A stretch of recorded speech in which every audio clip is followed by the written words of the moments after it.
Orient bell tiles studio से आप देख रहे हैं एबीपी न्यूज।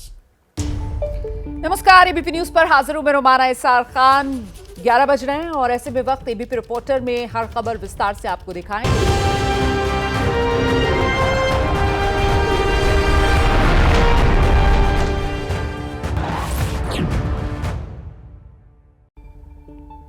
एबीपी रिपोर्टर में अब विस्तार से खबरों का रुख करेंगे। समाजवादी पार्टी के सांसद हैं रामजी लाल सुमन। उनके घर पर हुए हमले को लेकर अब सियासत तेज हो गई है। राणा सांगा की लड़ाई जो है वो दरअसल अब देखिए जाति पर आ गई है। समाजवादी पार्टी के जो अध्यक्ष हैं अखिलेश यादव आरोप लगा रहे हैं रामजी लाल सुमन के यहां हमला इसलिए हुआ क्योंकि वो एक दलित हैं। तो सीधे सीधे मामला अब अगड़ा वर्सेस पिछड़ा का बनता हुआ यहां पर नजर आ रहा है। राणा सांगा को लेकर जिस तरीके का बयान रामजी लाल सुमन की तरफ से दिया गया था, हालांकि बाद में रामजी लाल सुमन ने अपना बयान वापस ले लिया था, लेकिन इस मामले को लेकर अब सियासत इस रूप पे तेज हो गई है कि कल करणी सेना ने आगरा में रामजी लाल सुमन के घर पर जबरदस्त प्रदर्शन किया था, तोड़फोड़ की थी जमकर, जिसके बाद अब ये सियासी बयानबाजी। अखिलेश यादव कह रहे हैं रामजी लाल सुमन के घर पर हमला इसलिए हुआ क्योंकि वो दलित हैं। जो रामजी लाल सुमन जी के साथ घटना हुई है निंदनीय है, दुखद है। एक दलित सांसद जो बहुत ही अनुभवी हैं, बहुत सीनियर हैं, उनके घर पर तब अटैक होना जब मुख्यमंत्री वहीं पर हैं। इसका मतलब मुख्यमंत्री जी की सहमति से हुआ है। ये जो जीरो टॉलरेंस की बात करने वालों का जीरो टॉलरेंस ही जीरो हो गया है। बिना उनकी सहमति के, बिना उनकी जानकारी के ये कैसे संभव है कि उसी जिले में वो हैं और सांसद पे के घर पर अटैक हो गया हो। समाजवादी पार्टी के सांसद अवधेश प्रसाद ने भी रामजी लाल सुमन के घर पर हुए हमले को लेकर यूपी सरकार को कटघरे में खड़ा किया है। वो आरोप लगा रहे हैं कि रामजी लाल सुमन के घर पर हमला क्योंकि रामजी लाल सुमन दलित हैं इसी वजह से हुआ है, और साथ ही वो दावा कर रहे हैं कि बीजेपी सरकार में दलितों का उत्पीड़न किया जा रहा है। आगरा में हमारे सीनियर सांसद हैं रामजी लाल सुमन, उनके घर पर तोड़फोड़ किया गया, उनकी गाड़ी तोड़ी गई। ये क्या है? ये दलितों के साथ भारतीय जनता पार्टी की सरकार में दलितों का बड़े पैमाने पर उत्पीड़न हो रहा है। प्रदेश के मुख्यमंत्री माननीय योगी जी का वहाँ भ्रमण था, वहाँ आगरा में उनकी प्रेजेंस थी, और उनकी प्रेजेंस के रहते इस तरह की बड़ी घटना हो जाए, ये जंगल राज है। और देखिए, मैं आपको बता दूं कि समाजवादी पार्टी के सांसद रामजी लाल सुमन के घर पर जिस तरीके से हमला हुआ है, जिस तरीके से उनके यहां तोड़फोड़ की गई है, इसको लेकर अब समाजवादी पार्टी जो है वो पूरी तरीके से एक्शन में है। जानकारी मिल रही है कि रामगोपाल यादव और शिवपाल यादव दोनों आज रामजी लाल सुमन के परिवार से मुलाकात करेंगे। दोपहर 12 बजे रामगोपाल यादव रामजी लाल सुमन के घर पहुंचने वाले हैं और इसके बाद शिवपाल यादव दोपहर 2 बजे रामजी लाल सुमन के परिवार से मुलाकात करेंगे। रामजी लाल सुमन के परिवार की तरफ से पुलिस में शिकायत ये दर्ज करवाई गई कि जान से मारने की नीयत से रामजी लाल सुमन पर हमला किया गया। ये तस्वीरें हम आपको दिखा रहे हैं, ये बीते कल की तस्वीरें हैं। देखिए किस तरीके से करणी सेना से जुड़े हुए ये लोग खुद को बता रहे थे और पहुंचे उपद्रव करने के लिए। तोड़फोड़ किस तरीके से की गई, रामजी लाल सुमन के घर पर बाहर जो गाड़ी खड़ी हुई थी उसको चकनाचूर कर दिया गया। सब कुछ तहस नहस करने पर आमादा ये भीड़, और ये सब आगरा में उस समय हो रहा था जिस समय कल आगरा में उत्तर प्रदेश के मुख्यमंत्री योगी आदित्यनाथ भी थे, और बावजूद इसके इस तरीके से आगरा की कानून व्यवस्था को अपने हाथ में लेकर ये जो उपद्रवी हैं रामजी लाल सुमन के घर पर धावा बोलते हुए, इसीलिए मामला सियासी तौर पर गर्मा गया है। और इसीलिए समाजवादी पार्टी जो है वो अब सीधे कटघरे में यूपी सरकार को खड़ा कर रही है, और इसको लेकर अब अखिलेश यादव की पार्टी समाजवादी पार्टी वो पूरी तरीके से अग्रेसिव हो चुकी है, और रामगोपाल यादव से लेकर शिवपाल यादव तक सब रामजी लाल सुमन के घर पर पहुंचकर मुलाकात करने की तैयारी में। रामजी लाल सुमन के आगरा में घर पर जो हमला हुआ उसके बाद समाजवादी पार्टी सियासी लड़ाई को अब सीधे सीधे जाति पर ले आई है। अखिलेश यादव साफ तौर पर इस मामले को दलित अस्मिता से जोड़ रहे हैं। शिवपाल यादव, रामगोपाल यादव आगरा जा रहे हैं, रामजी लाल सुमन के परिवार से वो मुलाकात करेंगे।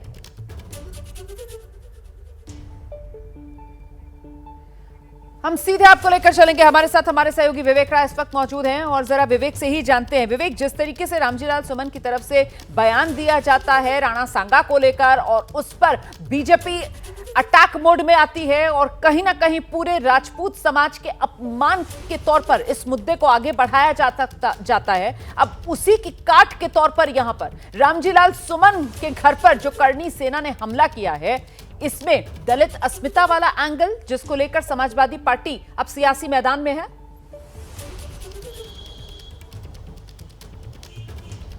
जब बिल्कुल देखिए, कल अखिलेश यादव के बयान से ये चीज़ साफ हो गई कि वो इस लड़ाई को दलित बनाम अगड़ा जैसी लड़ाई करने के मूड में है। कल क्योंकि उन्होंने जो अपना बयान दिया उसमें ये बात साफ कही कि वो दलित हैं, इस कारण इस तरीके की चीज़ हुई, उनके घर पर हमला हुआ। और वो भी उन्होंने एक बात और जोड़ी कि मुख्यमंत्री जब वहाँ मौजूद थे तब ये चीज़ हुई, जिसका मतलब कि ये सब कुछ मुख्यमंत्री की मंजूरी पर हुआ है। और उसके बाद आज जिस तरीके से समाजवादी पार्टी के बड़े नेता रामगोपाल यादव, शिवपाल यादव, वो सब उनके आवास पर जा रहे हैं, इसको कहीं ना कहीं एक बड़ी राजनीतिक लड़ाई, बड़ी धार देने की कोशिश समाजवादी पार्टी की तरफ से ऐसा करते हुए दिखाई दे रहा है। क्योंकि आमतौर पर बहुत सी चीज़ें ऐसी होती हैं, पर समाजवादी पार्टी के बड़े नेता इतनी फ्रिक्वेंटली या इतनी बड़ी संख्या में इन जगहों पर अगर पिछले समय की बात करें तो उतना नहीं देखा जाता कि वो जाते हैं। पर उनके सांसद के घर पर जब ऐसी स्थितियां उत्पन्न हुई तो दो बड़े नेता जा रहे हैं। आपको बताऊं कि इस पूरे प्रकरण में हालांकि 2 FIR भी दर्ज हो चुकी है, एक रामजीलाल सुमन के बेटे की तरफ से और एक पुलिस कर्मियों की तरफ से भी। जो लोग आए थे, उनके ऊपर FIR हो चुकी है। पुलिस इसमें अपनी जांच करने की कोशिश में है। वहीं आपको बताऊं कि उत्तर प्रदेश में आज कुछ और जगहों पर भी करणी सेना की तैयारी है कि वो अपना जो विरोध प्रदर्शन है वो करें। और इसमें लखनऊ की भी एक तैयारी ऐसी मानी जा रही है कि लखनऊ में भी इस तरीके कोई प्रदर्शन हो सकता है। जो हमारे इनपुट्स हैं वो हम बता रहे हैं। लखनऊ के पास में मोहनलालगंज है, वहाँ पर भी कुछ उनकी तैयारी है प्रदर्शन की। तो दोनों तरफ का जो गुट है वो एक दूसरे के खिलाफ कहीं ना कहीं ये माना जा सकता है कि राणा सांगा को लेकर के जो बयान दिया गया था, उसके बाद जो राजपूत समाज के लोग हैं वो किसी भी हाल में मानने वाले नहीं हैं। और वो पिछले दिनों हमने देखा लखनऊ विश्वविद्यालय में भी एक इसी तरीके का प्रोटेस्ट हुआ था, जिसमें रामजीलाल सुमन का इस्तीफा तक के मांग जो है वो की गई थी। उसके बाद कल उनके आवास पर प्रदर्शन, और आज जिस तरीके से संभावनाएं हैं कि शायद लखनऊ में भी इस तरीके की कोई चीज़ देखने को मिल सकती है। पर वहीं समाजवादी पार्टी की जो पॉलिटिक्स है उसमें समाजवादी पार्टी अब अपने नेता के साथ खड़ी हुई दिखाई दे रही है। शुरुआती तौर से ही उनके बयान के साथ थी और अखिलेश यादव ने शुरुआत में ये बात कह दी थी कि अगर आप इतिहास के पन्ने कुरेदेंगे तो इतिहास तो हमने लिखा नहीं है और इतिहास सभी का है और इतिहास के पन्ने पलटे जाएंगे तो फिर आपके साथ भी ऐसी चीज़ें निकल के सामने। क्योंकि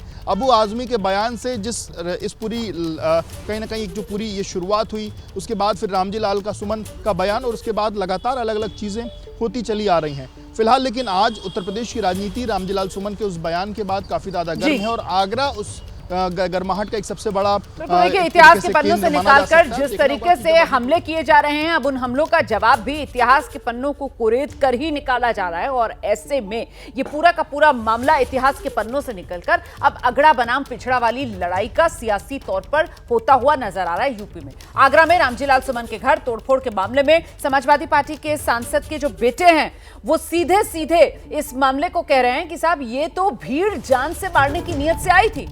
तोड़फोड़, लूट, जान से मारने की नीयत से हमले के आरोप लगा रहे हैं रामजीलाल सुमन के बेटे रणदीप सुमन भीड़ पर। केस उन्होंने पुलिस में दर्ज करवा दिया इस मामले में और इस मामले में एक FIR पुलिस की तरफ से भी दर्ज की गई है। तो 2 FIR इस मामले में दर्ज हुई हैं।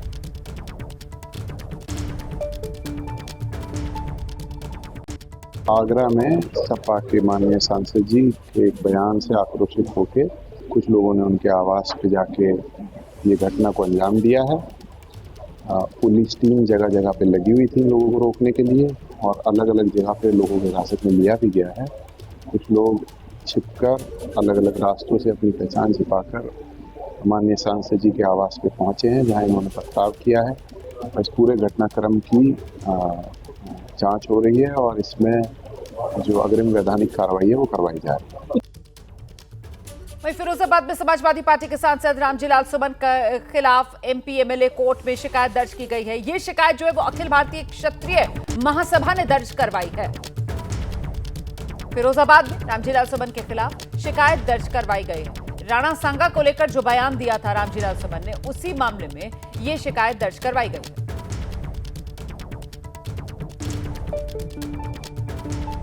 रामजीलाल सुमन ने राज्यसभा में महाराणा सांगा को गद्दार कहा था और हिंदुओं को गद्दार की औलाद कहा था।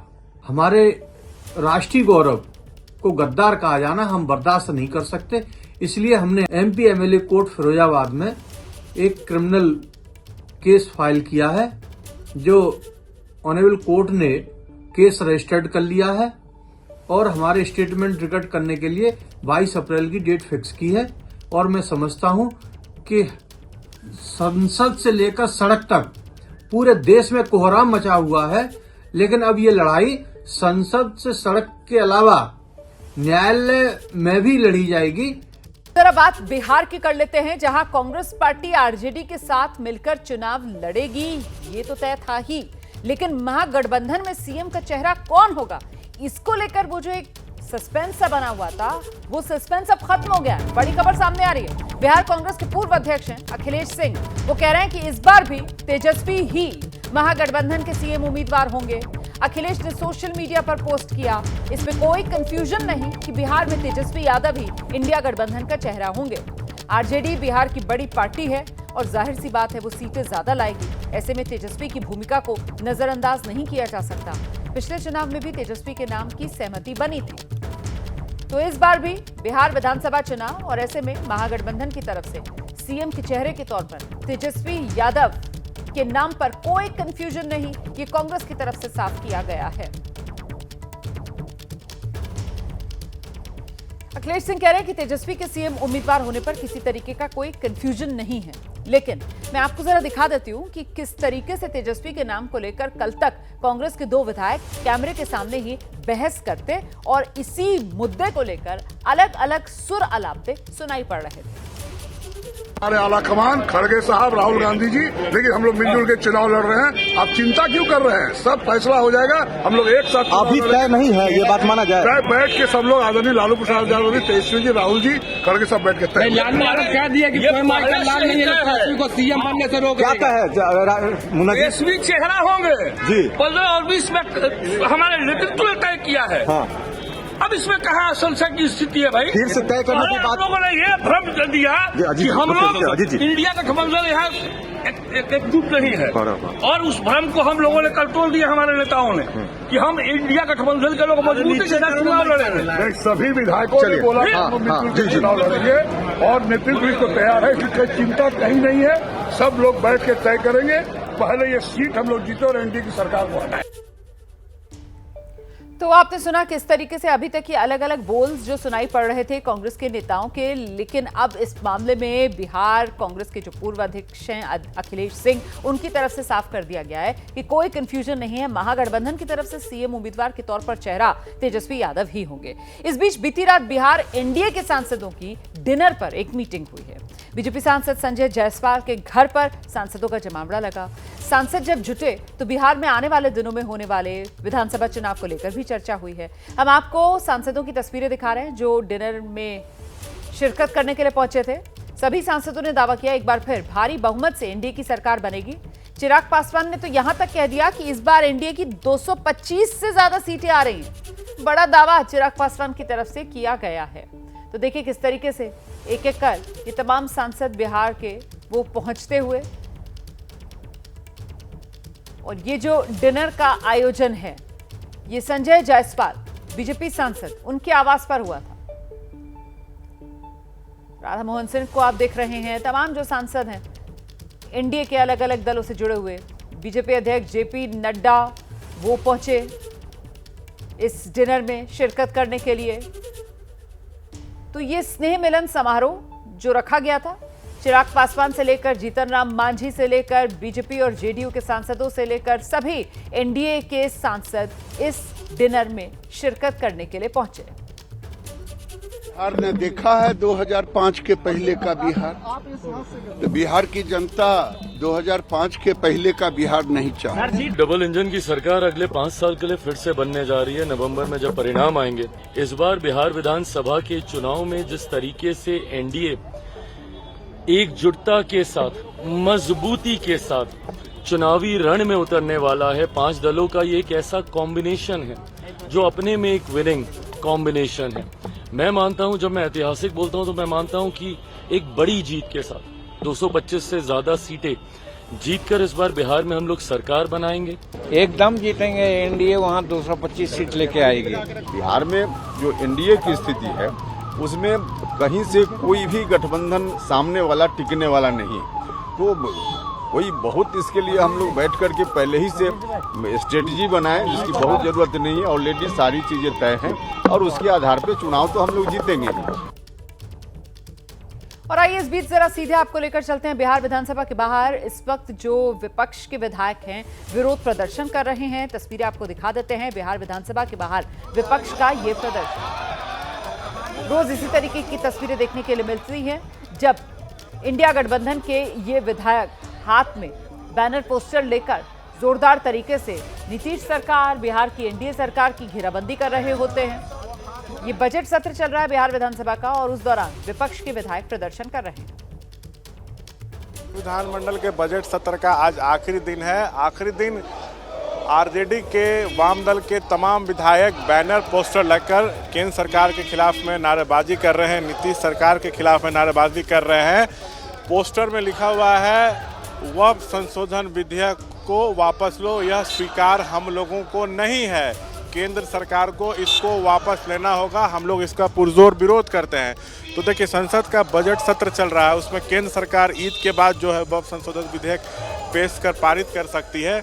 नीतीश समर्थन कर रहे हैं, तो यहाँ केंद्र और नीतीश दोनों के खिलाफ में नारेबाजी हो रही है। इन लोगों का कहना है कि ये विधेयक जो है काला कानून है, मुसलमानों के खिलाफ साजिश है, उनकी संपत्ति हड़प ली जाएगी, इस तरह की बात जो है इन लोगों के द्वारा कही जा रही है और जमकर नारेबाजी हो रही है। जबकि केंद्र सरकार कह रही है कि वक्फ विधेयक जो है इससे मुस्लिमों को फ़ायदा होगा, ये संपत्तियों के दुरुपयोग को रोकेगा, जो वक्फ की संपत्तियां हैं उसका जो दुरुपयोग होता है उसको रोकेगा। लेकिन ये लोग कुछ भी सुनने को तैयार नहीं है और चुनावी साल है। वक्फ संशोधन विधेयक बिहार में एक बड़ा मुद्दा जो है विपक्ष बनाने की कोशिश में इस मुद्दे को लग गया है। तो वक्फ को लेकर ये प्रदर्शन जो बिहार विधानसभा परिसर में किया जा रहा है विपक्ष की तरफ से। और आइए सीधे आपको लेकर चलते हैं जरा, हमारे साथ हमारे सहयोगी शशांक इस वक्त मौजूद हैं। और शशांक से पहले ये जानते हैं, शशांक, इसी साल के अंत में बिहार विधानसभा चुनाव और ऐसे में एक तरफ एनडीए जहां पर चेहरे के तौर पर नीतीश कुमार सामने हैं, ऐसे में कंफ्यूजन एक जो महागठबंधन में कांग्रेस के स्तर पर की जा रही थी, अब अखिलेश सिंह आते हैं और तेजस्वी के नाम को लेकर महागठबंधन के भीतर कोई कंफ्यूजन नहीं, ये कहते हैं। यही कांग्रेस की औपचारिक लाइन है शशांक? देखिए, प्रभारी हैं कृष्णा अल्लावरू, जब दिल्ली में परसों कांग्रेस की बैठक हुई थी उसके उन्होंने एक बयान दिया था। उनसे पूछा गया था कि क्या तेजस्वी ही महागठबंधन के सीएम कैंडिडेट हैं, तो इस पर उन्होंने कहा था कि सीएम कैंडिडेट कौन होगा इस पर बैठक में निर्णय होगा, सीएम कैंडिडेट घोषित करना है या नहीं इस पर अभी कुछ भी कहना जो है सब ठीक नहीं रहेगा। लेकिन पूर्व अध्यक्ष कांग्रेस के कद्दावर नेता लालू के बेहद करीबी अखिलेश सिंह ने कल 2-2 कह दिया कि तेजस्वी ही सीएम कैंडिडेट हैं, इसमें कहीं कोई कंफ्यूजन नहीं होना चाहिए। अल्लावरू के बयान के बाद से कंफ्यूजन क्रिएट हुआ है। वहीं कांग्रेस के विधायक मुन्ना तिवारी, उन्होंने भी कल एबीपी न्यूज से बातचीत में स्पष्ट कहा है कि 2015 का जब चुनाव था या जो 2020 का चुनाव था, तो 2015 तो हम लोग नीतीश के नेतृत्व में लड़े थे, लेकिन 2020 में ही तय था कि तेजस्वी 20 में चेहरा थे और 25 में भी वही चेहरा है, ये पहले ही तय हो चुका है। तो अल्लावरू क्यों इस तरह का बयान दे रहे हैं ये अब अल्लावरू जाने। लेकिन कांग्रेस के यहाँ जितने विधायक हैं उसमें ज़्यादातर जो हैं यही कह रहे हैं कि तेजस्वी ही हमारे चेहरा है। एक तरफ नीतीश है, अगर आप ये कहिएगा कि हमारी तरफ अभी कोई चेहरा नहीं है तो नुकसान तो महागठबंधन को हो जाएगा। तो अल्लावरू जो बयानबाजी कर रहे हैं, क्या उनको सोच समझकर बयानबाजी करनी चाहिए, ये एक बड़ा सवाल है। और ऐसे में अब बिहार विधानसभा चुनाव में जो लड़ाई होगी वो सीधे सीधे चेहरों के इर्द गिर्द ही होगी, ये भी तस्वीर साफ हो गई है। एक सवाल जो उठा था, जिस तरीके से कांग्रेस पार्टी ने एन चुनावी साल में अपना प्रदेश अध्यक्ष बदला था, उसके पीछे भी वजह ये बताई गई थी कि क्योंकि अखिलेश सिंह की करीबी जो है वो लालू परिवार के साथ है, इस वजह से प्रदेश अध्यक्ष बदल दिया गया।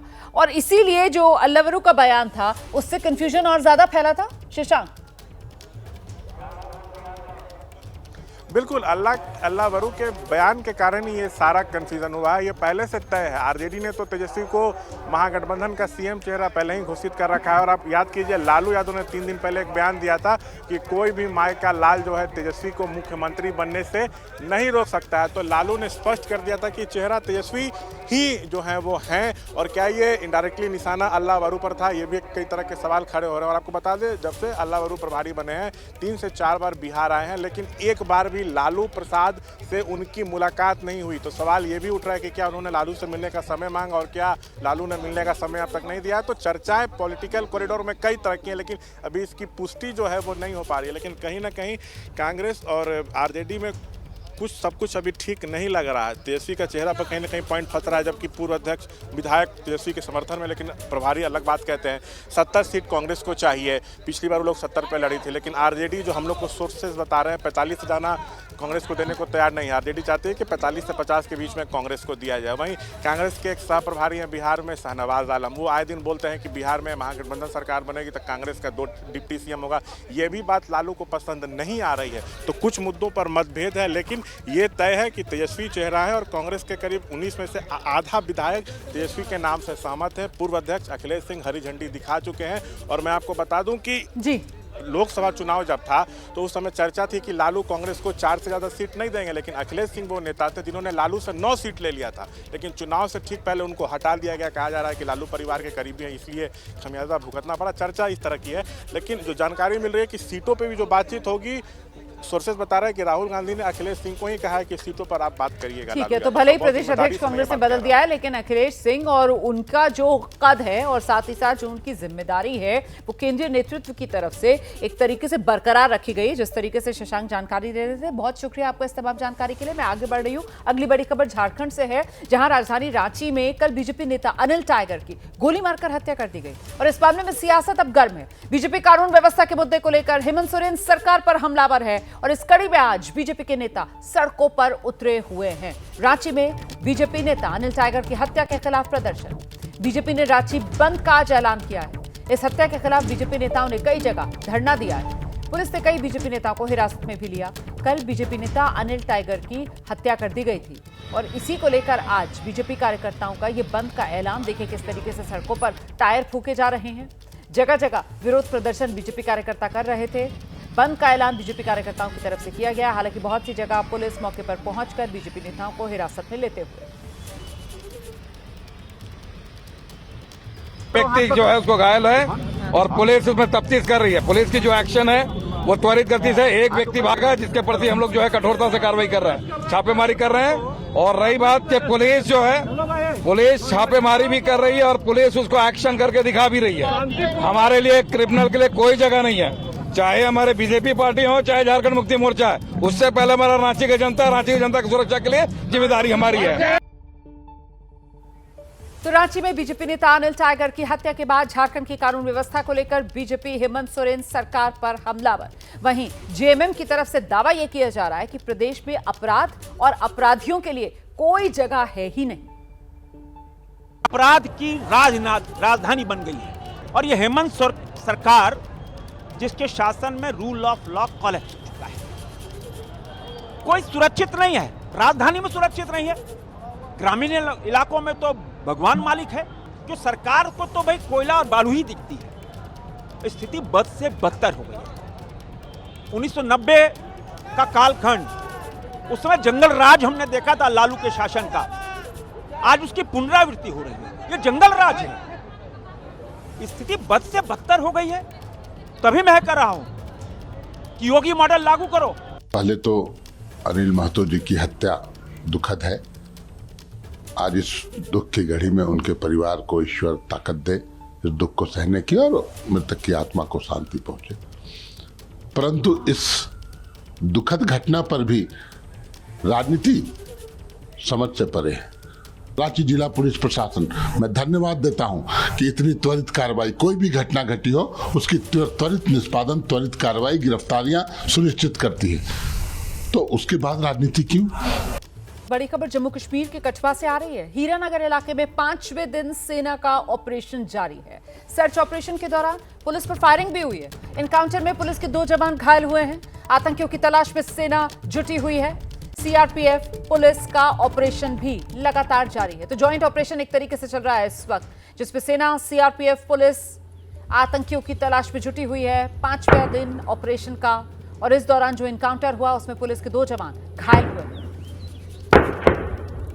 तो रह रहकर ये गोलियों की आवाज, ये पहले की तस्वीरें और वीडियो ऑडियो है जो आप इस वक्त देख रहे हैं। इस इलाके की संवेदनशीलता को देखते हुए और साथ ही क्योंकि मामला सुरक्षा के लिहाज से बेहद संवेदनशील है, हम ताजा तस्वीरें इस तरीके के एनकाउंटर्स की नहीं दिखाते हैं।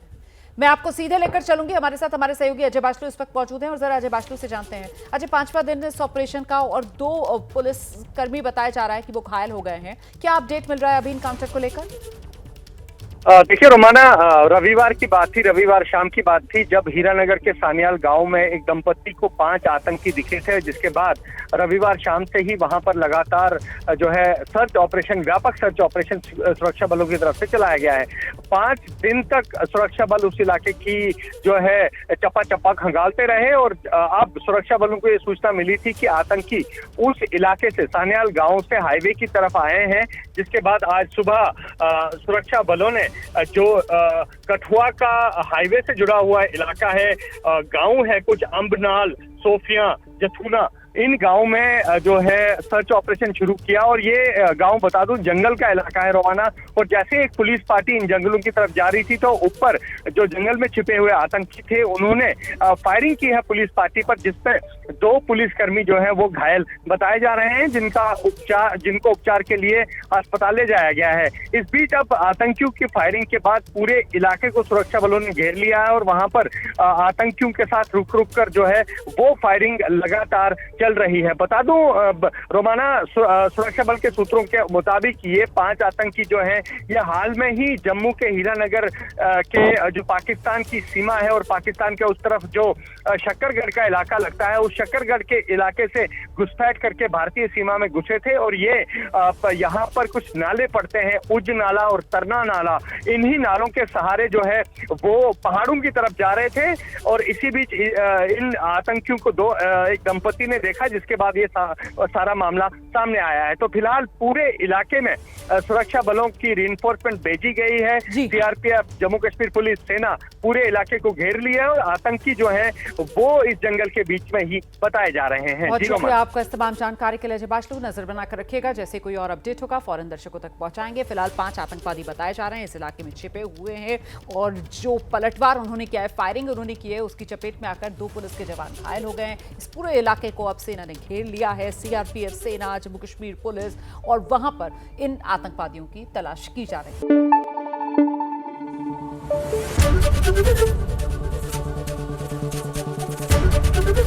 एबीपी न्यूज आपको रखे आगे।